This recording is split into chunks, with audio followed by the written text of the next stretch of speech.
Once, a long time ago, there lived a man with his wife in a small cottage. They didn't have much money, and what money they did have they spent on their son, who they both loved very much. And when their son was old enough to work, he said to his parents, "I am going to go out into the world and earn a living, and half of what I earn I shall send back home to you." Now the young man had heard that there was money to be made at the docks, loading and unloading the ships, so that was where he went. It took him 2 days to walk there, and when he arrived he walked from ship to ship, from warehouse to warehouse, office to office, trying to find a job, but there was no work to be had. After a couple of days he met an old sailor who said to him, "Oh, there's no work round here no more. The reason is there's a great big war going on over the sea. Hardly any ships sailing now. I'm waiting here in case a ship does come in that might take me to that war, so I can join the army, be a soldier. Only way to earn a living these days." "Join the army, be a soldier," said the young man. "Do you think the army would have me?" "Don't see why not," said the old sailor. "You look young, fit, healthy." And so the young man and the old sailor waited to see if a ship would come in to take them to the war. And after a few days a ship came into the port that was heading in exactly that direction. So they both got on board, and they sailed for 2 weeks until they arrived in a land at war that they had never seen before. At first they weren't sure which army to join, but they heard that one of the countries in the war was ruled by a king who was wise, honest, truthful and kind, a man who understood the value of a promise, and they thought that his army would be the one to fight for. When the young man joined the army, he discovered something new about himself. He discovered that he was very brave, and in battle after battle he was there in the thick of action where the bullets were flying fastest. The king noticed this and made him first a captain, and then a colonel, and then a general. And in every battle at the young soldier's side was the sailor, who became his faithful sergeant. But throughout the war, the soldier never forgot to do one thing. He sent half his captain's wage, half his colonel's wage, and half his general's wage back home to his parents. When the war came to a close, the king called the soldier to the palace and said, "Well, you've served me well these last few years, me boy. Is there anything I can give you? Name it, and it shall be yours." Now you might suppose that the soldier asked for more money to send home to his parents, but since he'd been in the palace, something else had caught his eye. The king's daughter, the princess, who was very, very beautiful. They chatted a few times and they seemed to get on with each other, and so the soldier said to the king, "If it please your majesty, I would like to have the hand of your daughter, the princess, in marriage." When the soldier said this, the king was very sad. Not because he didn't like the soldier, he liked him very much, but he knew his daughter well, and he knew she wasn't the easiest of girls. He knew she was rather spoilt. He knew she was rather fussy and rather proud and very jealous. And he knew that his daughter had said that any man who married her would have to make a strange and terrible promise. He had to promise that if she died first, then he would go into the royal tomb with her and be sealed up with her dead body to die with her. "After all," said the princess, "why would any man who had been married to me want to go on living if I was dead?"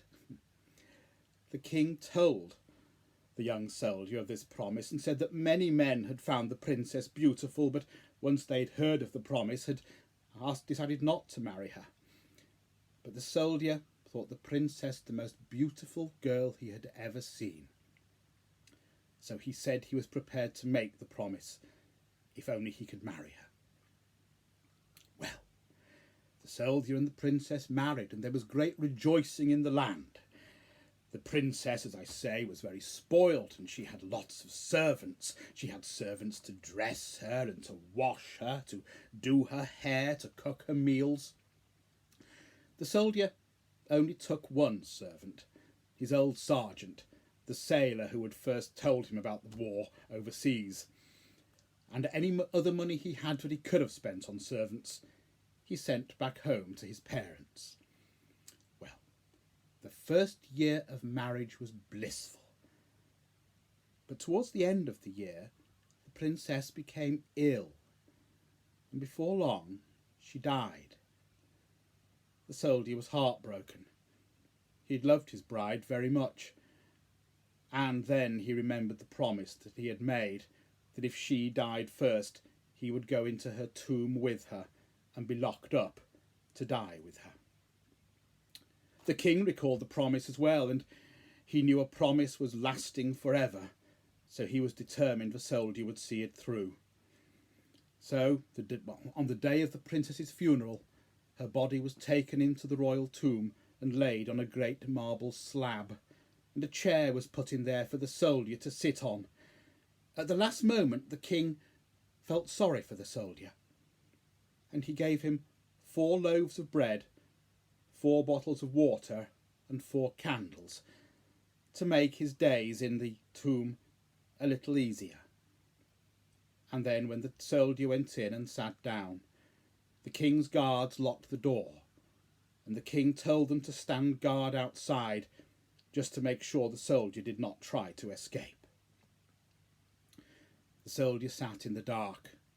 He only lit the candles a few times a day to take as little food as he could, just a couple of mouthfuls of bread, a couple of mouthfuls of water. He stayed that way for over a week. By that time the bread was as hard as rock, and he had very little water left. A week had gone by, and he thought his last day must finally have come. He lit his last stub of candle to take his last meal, but just before he ate the bread, he noticed something he had never seen before. At the bottom of the wall of the tomb, there was a small hole, and out from that hole there slid a snake. The snake slithered across the floor towards the slab the princess was lying on. The soldier thought the snake had come to bite his wife, but perhaps try to eat his dead bride.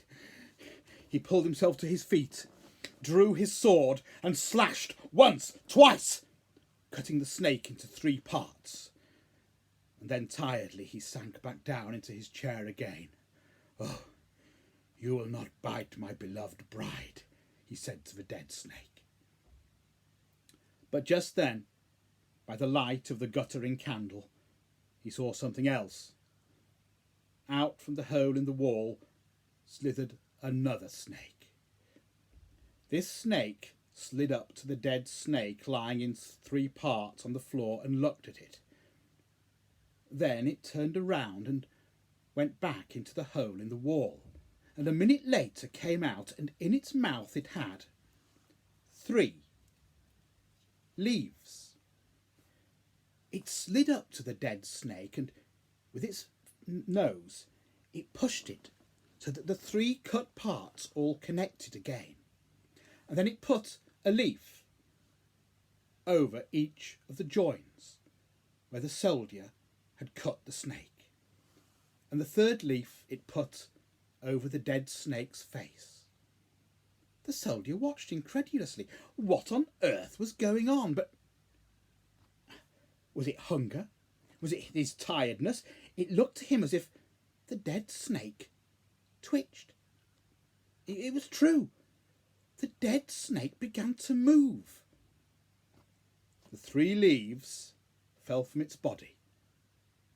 The dead snake was whole again, and the 2 snakes both slithered back into the hole in the wall. The soldier could not believe what he had just seen, but then he looked on the floor at the 3 leaves and thought, if it works for a snake, perhaps it would work for...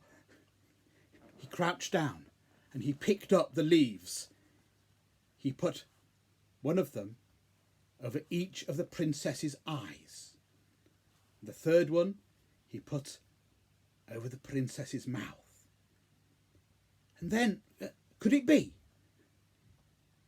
He thought he saw a touch of colour appear in the princess's cheek. He thought he saw an eye flutter slightly. He thought he saw her chest rise and fall. He saw her finger twitch. He ran to the door and beat on the door, shouting at the guards, "The princess is alive! The princess is alive!" The guards weren't sure what was going on, but one of them went back to the king and said, "The soldiers are crying out in the tomb, Your Majesty. He says the princess is alive." The king felt very sad that the soldier was lying about such a thing, but he felt he had to go and see what was happening. So with the guard he went back down to the tomb and he unlocked it, dragging open the door, and there by the door he saw the soldier, and behind him, sitting up on the marble slab, he saw his daughter, the princess, alive. The king was overjoyed. He ran into the tomb and embraced his daughter, and then led her out into the sunshine.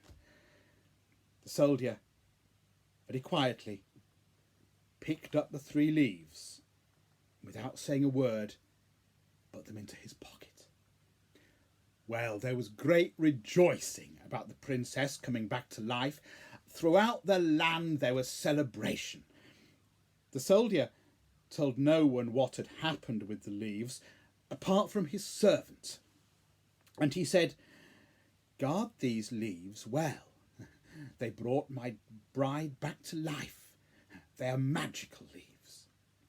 And the servant had a special purse made of leather, which he kept the 3 leaves in, and he hung it around his neck beneath his shirt. Well, while all the kingdom rejoiced about the princess's return to life, everything seemed to have got back to normal. But it wasn't quite the case, because after she came out of the tomb, the princess was never quite the same. She had always been spoilt and proud and jealous, but now something else grew inside her, a hatred for her husband. Every time she saw him or heard him speak, for some reason she despised him more, and she felt colder and colder toward him each day. The soldier was unaware of this. He was just happy to have her back and happy to be alive, but he hadn't forgotten his parents. And one day he went to the king and said, "Your Majesty, if it please you, I've been sending my parents money every month, but I now feel I would like to bring them back to the palace so they may live here for the rest of their lives in luxury." The king was happy for that, and he said, "Yes, me boy, definitely. I'd love to meet your parents. I'll give you one of the finest ships in my navy to go and get them." When the princess heard this, she said, "May I come too? I've never been to your country. I'd like to meet your parents." The soldier was overjoyed. He thought it was because the princess could not bear to be parted from him. Actually, it was because the princess thought, when my hateful husband is away from the palace with me, and there are fewer people to see, then I could kill him, and no one would know. Well, the princess and about 20 of her servants, and the soldier and his one servant, got onto a ship which set sail toward the soldier's country.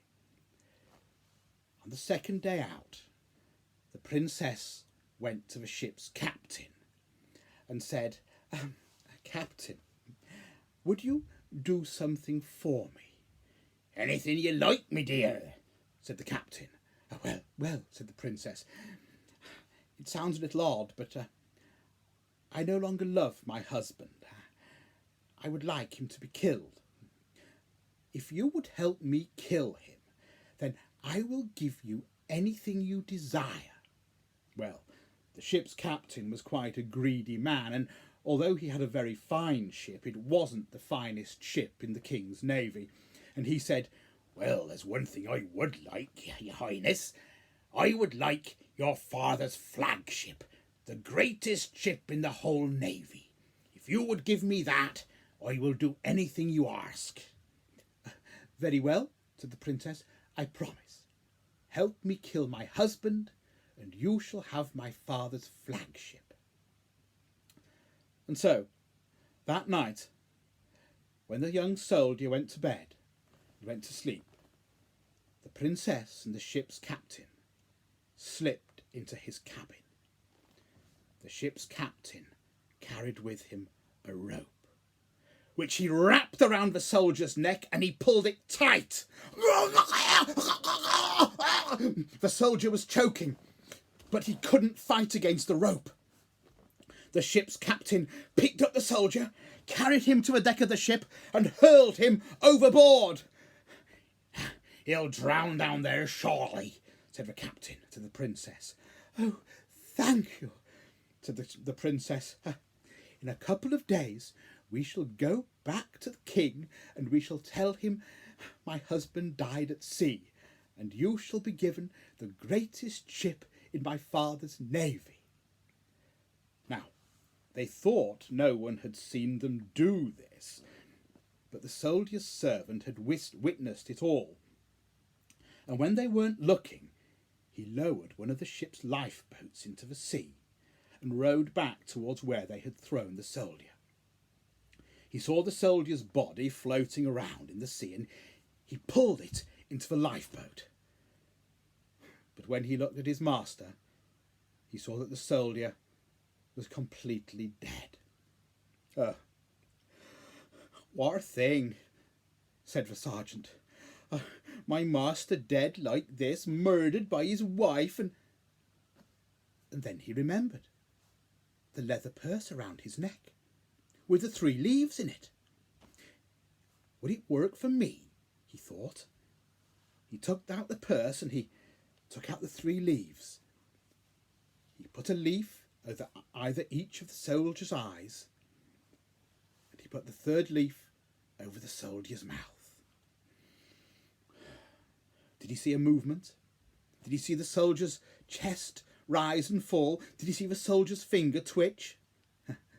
Suddenly the soldier sat bolt upright, and about 1.5 pints of seawater gushed from his mouth. The